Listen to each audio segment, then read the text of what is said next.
こんにちは、みどりです。ニュージーランドより発信しています。このチャンネルでは日常の困難を乗り越え、心穏やかな生活を目指す知恵を共有します。今回も心に響く話を短くお届けしようと思います。今回はこんな性格の自分が嫌だ、どうしたら変われるのだろうかというタイトルでお話しします。自分の性格や性質が嫌で、どうにかして自分を変えたいと望む人は結構たくさんいるようです。今回の話はそんな場合にどうすればいいのかについてです。結論を先に言えば、自分の性格や性質を変える努力はしない方がいいです。それにはいくつか理由があるからです。それよりも行動や考え方を変えることで、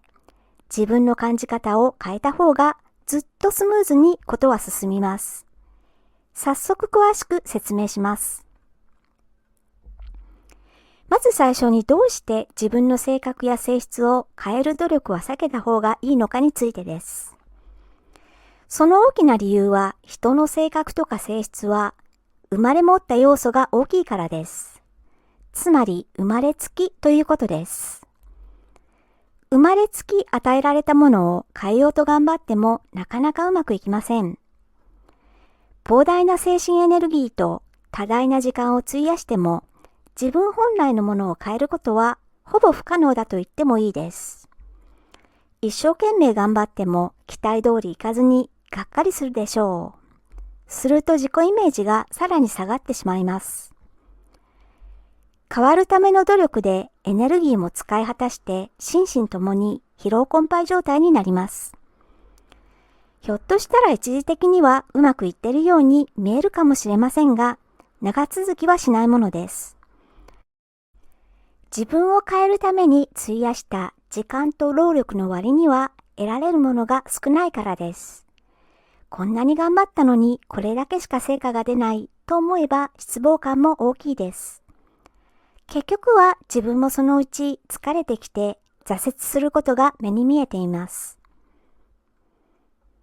自分の嫌な性格や性質を変えるよう頑張らない方がいいもう一つの理由は、どんな性格性質でも良い面と悪い面の両方が存在するからです。短所と長所は表裏一体だと言われますが、本当にその通りです。自分が嫌だと思った欠点、短所でも別の角度から見れば長所や良い面にもなり得ます。例えば、心配性という性質は悪いことにも捉えられますが、違う見方をすれば慎重だという良い点もあります。頑固だという欠点は負けず嫌いで諦めない強い意志の持ち主の特性です。おせっかいと聞けばあまりいい響きはしませんが、別の角度から見れば面倒見が良くて気配りができることです。どんな性格性質でも様々な側面を持つので、一概に良い悪いと判断すること自体間違いなんです。自分にうんざりしている人は自らの性格や性質の悪い面だけに注目しています。だから嫌だと感じてしまうんです。しかし、そんな嫌だと感じられる性格や性質でさえ、ちょっと違った視点から見れば、望ましいものになり得ます。自分の性格が気に食わず嘆いている人は、この点に気づくことが重要です。生まれつきの性格や性質を変えようと頑張ることは、本来の自分を否定して、偽りの自分を装う努力をしているとも言えます。残念ながら自分らしさを大切にしなければ物事はあまりうまくは進みません。なんだかしっくりこなくて違和感を感じながら生きることになるでしょう。本来の自分でない自分を演じていれば無理が生じて自分の想像以上に大きなストレスを抱えることになります。そのストレスを無視してさらに頑張り続ければ、ある日突然心や体の健康を壊してしまうこともあります。これはあなた本来の生き方をしていないよと知らせてくれる警告サインです。病気になって初めて今までの自分の在り方が良くなかったと気づく人も多いです。その在り方とは本来の自分を否定して無理に自分でない自分になろうとしていることです。そんなことをするよりも、もともと自分に恵まれたそのままの自分を受け入れて、自分らしく生きた方が精神的にも楽ですし、物事もスムーズにいきます。自分の性格、性質そのものは変えることはしなくても、自分が取る行動を変えることは可能です。例えば、内気で普段は自分の方から他人に話しかけない人でも、自ら誰かに挨拶するよう行動を変えることはできます。そういう人はいきなりいろいろな人におはようというのは難しいです。でも自分にとって言いやすい人もいるはずです。最初はそんな人におはようと声をかけてみます。一日たったの1回でもいいから、誰かから挨拶される前に自分の方から挨拶するよう心がけてみます。一日1回でもしばらくやり続ければ、そのうち自然とおはようと言えるようになります。少し慣れてきたところで、今度はまた別の人に挨拶してみます。今まではちょっと苦手かもと思われた人に声をかけてみるんです。自分から声をかければ、意外にも相手の反応は自分が想像したのとは違って、良い感じにおはようと返してくれることもしばしばです。そんな小さな成功体験ができれば、自分にも自信がついてきます。もっともっと別の人にも自分の方から声をかけられるようになってきます。そしてこの小さな積み重ねにより、いつかは平気で自分から人に声をかけるという行動が簡単にできるようになります。ここでのポイントは、自分の行動を無理ない程度に少しずつでも意識して変えてみることです。そして行動が徐々に変わってくれば、自分に対する自分の感じ方も全然違うものになります。内気であることはそのままでも、以前よりはもっと他人と話すことができるようになった自分を自覚できるからです。慣れというものは偉大なパワーを持ちます。慣れてしまえばそうすることが普通となり、自然とできるようになるからです。自然と話せるようになっても、やはり内気な人は内向的思考の人間です。本来の性質は変わりません。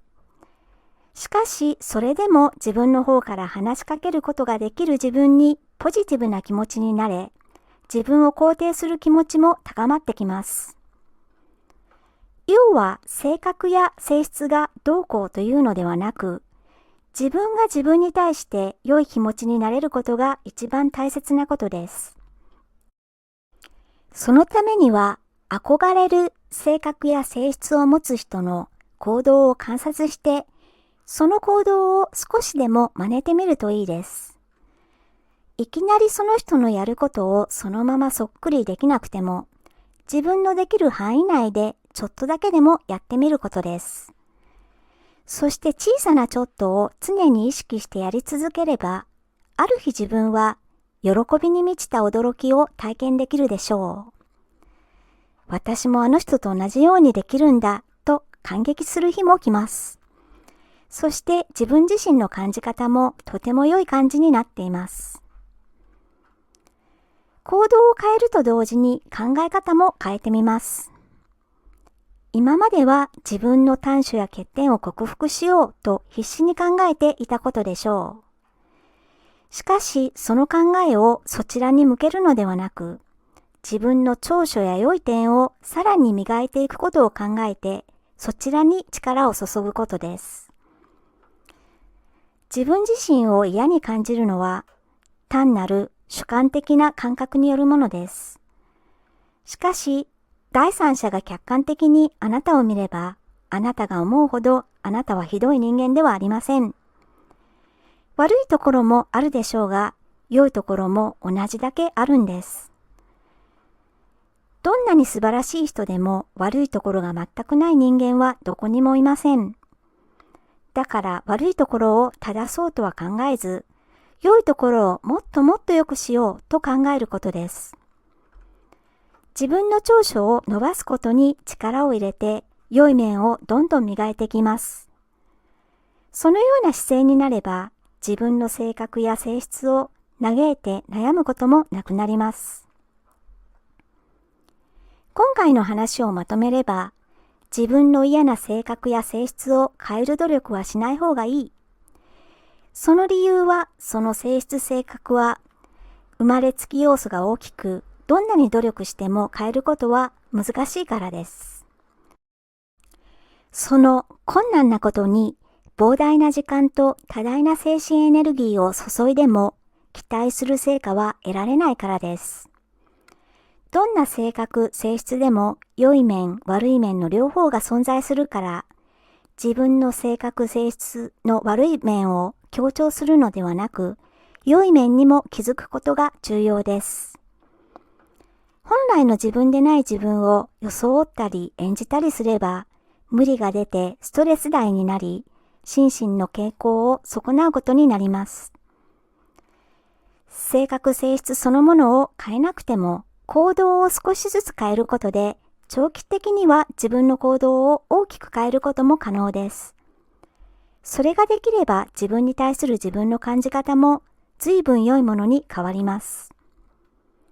悪いところ、欠点を直すことを考えるのではなく、良いところ、優れた面をもっと磨いてさらに伸ばしていく姿勢の方が自分も楽だし、物事もスムーズに進めやすいです。ということで今回は、こんな性格の自分が嫌だ、どうしたら変われるだろうかというタイトルでお話ししてみました。最後まで聞いていただきまして本当にありがとうございました。次回も役立つ情報をお届けする予定です。応援いただけると嬉しいです。よろしくお願いいたします。ニュージーランド在住のみどりでした。それではまた次回まで。